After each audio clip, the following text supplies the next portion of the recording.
el corazón de América del Sur, está dividido en dos regiones geográficas, la región oriental y la región del Chaco.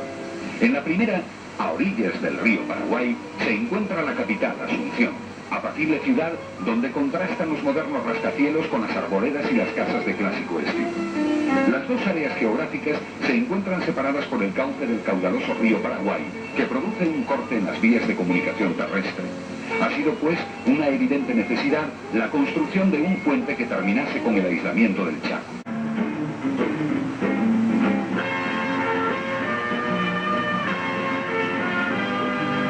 Donde se reduce el ancho del río a unos 600 metros. Las frecuentes crecidas del río obligaron a proyectar un puente de 1.370 metros de longitud.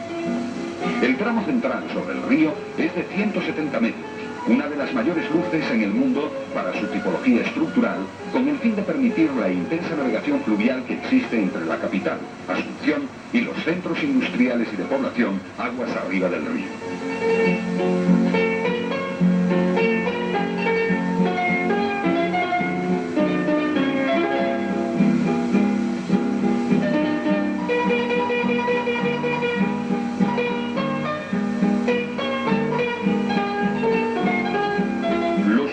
Se iniciaron en octubre de 1975 con la construcción de las instalaciones principales en la margen izquierda del río.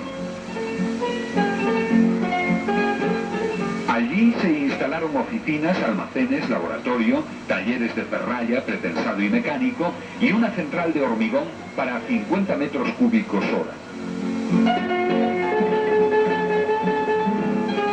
Asimismo, se construyó un embarcadero apropiado para la descarga de barcos de diferentes suministros, algunos desde Europa y otros, como el cemento, desde el propio país. En la orilla del Chaco se instaló una segunda central de hormigón, también de 50 metros cúbicos por hora, para la construcción del largo acceso de este lado.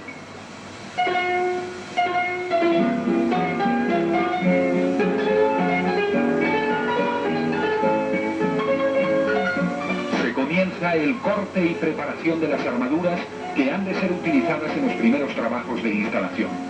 La obra ha comenzado.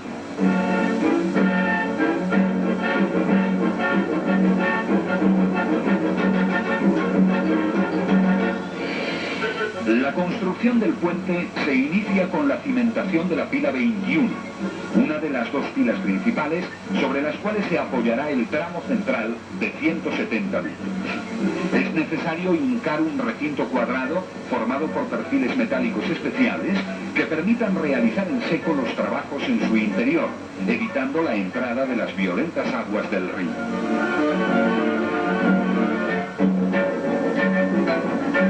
Pontonas, grúa y martinetes. Toda la ilusión y el trabajo de los hombres se vuelca sobre esta área de operaciones en el río.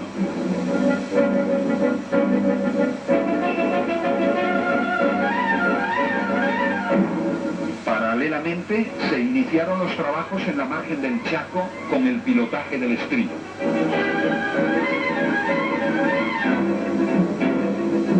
La viga cimbra automóvil que permitirá el hormigonado de los 760 metros de tablero en esa margen llega a la obra y se inicia su montaje. Aparecen las primeras pilas y la viga cimbra se monta inicialmente apoyándose en el estribo y en la primera de estas pilas sobre unas ménsulas metálicas.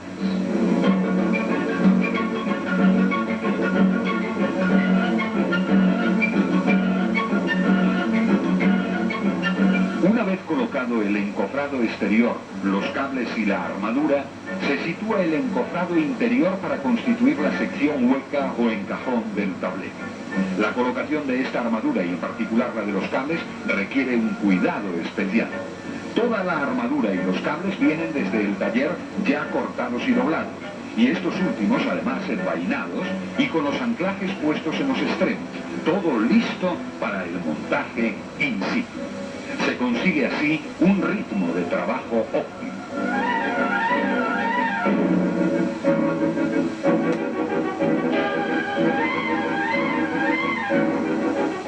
El hormigonado de un tramo de 62 metros del tablero requiere el intenso suministro del hormigón, transportado desde la planta a las bombas de elevación por medio de una flota de camiones con tambor de mezclado.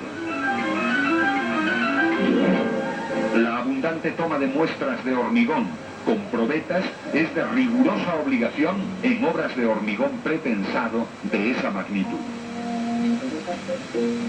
Se consiguió un excelente compromiso entre la fluidez necesaria del hormigón fresco y la alta resistencia requerida del mismo de 420 kilogramos por centímetro cuadrado.